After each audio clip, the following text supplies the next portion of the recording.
Lanka enjoys some of the most beautiful and fertile land in the world. Twice a year, the terraced paddy fields produce abundant harvests of rice for the people. But for those who do not work on the land, there are plenty of alternative jobs. In the Kandyan district, carpenters turn out a variety of articles such as walking sticks and bowls on the simplest form of lathes. These products are painted with lac, the resinous secretions of the lac insect. There are only 4 colors available: red, yellow, green and black, and these are applied with a finger or thumbnail. The result is very durable and attractive.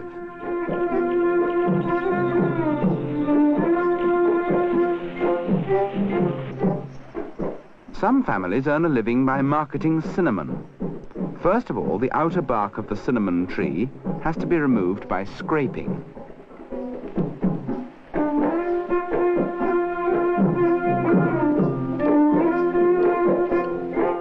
When the bark has been scraped clean, incisions are made along the length of the branch into a second layer of bark.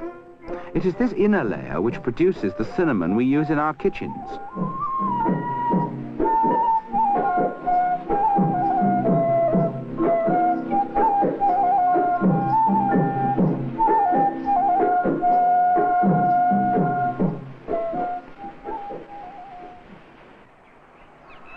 Sri Lanka is a peaceful country, blessed with eternal sunshine, and the people are gentle by nature. Their government recognized the importance of conserving wildlife, and there are several game parks throughout the island where animals can live in peace. But even outside these special areas, certain creatures are protected by law.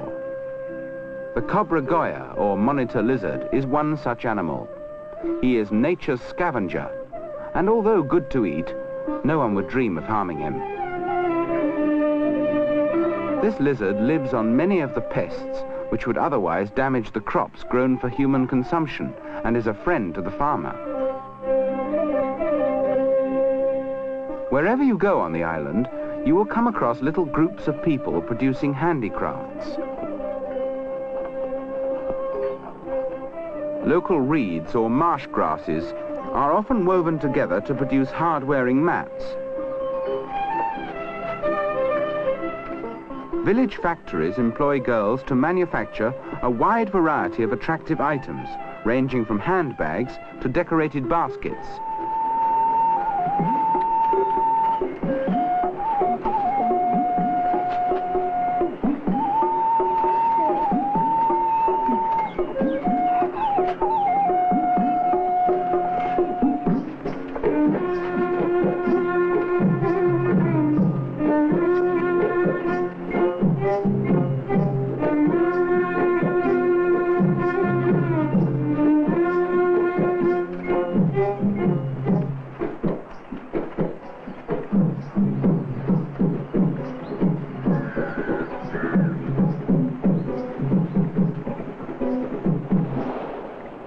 In the monsoon, Sri Lanka's beaches are often shrouded in mist. But in the Galle area, despite the weather, you will find men engaged in an unusual occupation. They are pole fishermen, who squat on these flimsy perches for hours at a time with a simple rod and line, protected from the savage breakers by a friendly coral reef. By many fishermen's standards, their catch is not very impressive, but these tiny sardine-like fish make a valuable contribution to the protein needs of the people. During the monsoon days, the catch may be small, but these fish are available along the Galle coast throughout the year, and at other seasons are very plentiful. Galle is a place noted for its lace making, an art which has survived since the Portuguese occupation.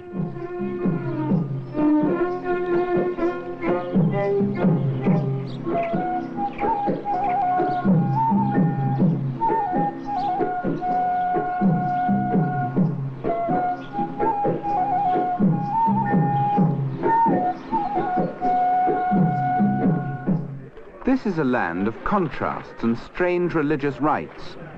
preparations are in progress for an unusual Hindu ceremony which will take place the same night. By early afternoon, many devotees are in a state of trance. This ceremony will demonstrate the faith of the believers, but at the same time baffles the scientists, for it defies the known laws of physics. The fire is the centerpiece of the performance, but it has to burn for many hours until only a carpet of red-hot ashes are left, and then fire walking will take place.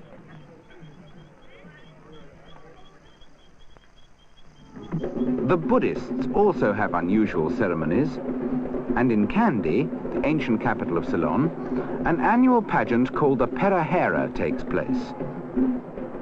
This procession dates back to the 12th century and is perhaps one of the world's most dramatic religious festivals.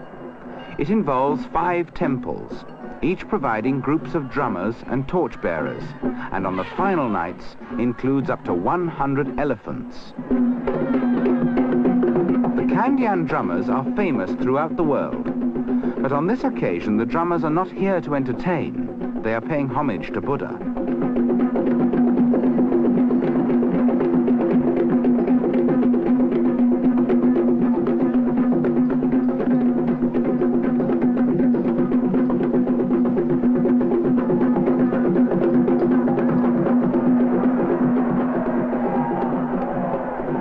The origin of this festival dates back to the time when the relic of one of Buddha's teeth was recovered from his cremation ashes and was kept for posterity in the Temple of the Tooth in Kandy.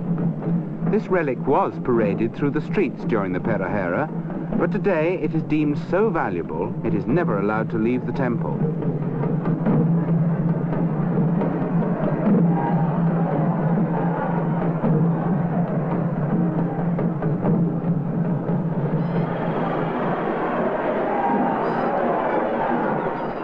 For many years, the biggest elephant in the procession had the honor of carrying a silver casket containing the Buddha's tooth. But today it is only a replica of that casket which is paraded through the streets. This, however, does not in any way diminish the people's enthusiasm for an annual pilgrimage to the Perahera.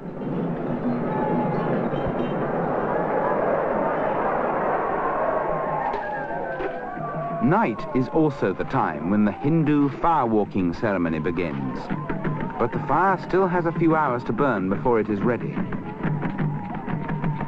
In the meanwhile, the proceedings begin to take on a horrific aspect when, to show their faith, many devotees have unsterilized meat skewers and bodkins pushed through the flesh of their cheeks. No one knows why this apparent torture does not hurt these people, or why no blood flows from the wounds.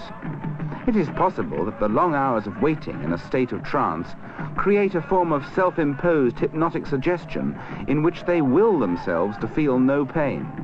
However, the devotees will tell you it's all done by religious faith. It's difficult to understand how anyone can enjoy having meat hooks inserted into the flesh of his back. And even more difficult for us to realize that he can dance and at the same time tow a young lad on the ends of the strings without severe pain. Some of the entranced devotees become quite violent, but there are always helpers nearby to see that they do not come to harm.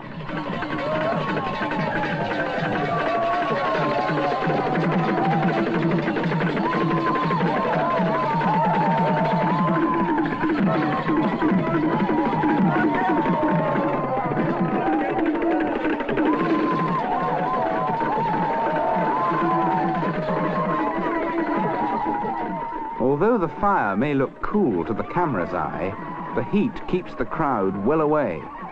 Yet these people choose to walk barefooted along the entire length of the fire to prove their faith.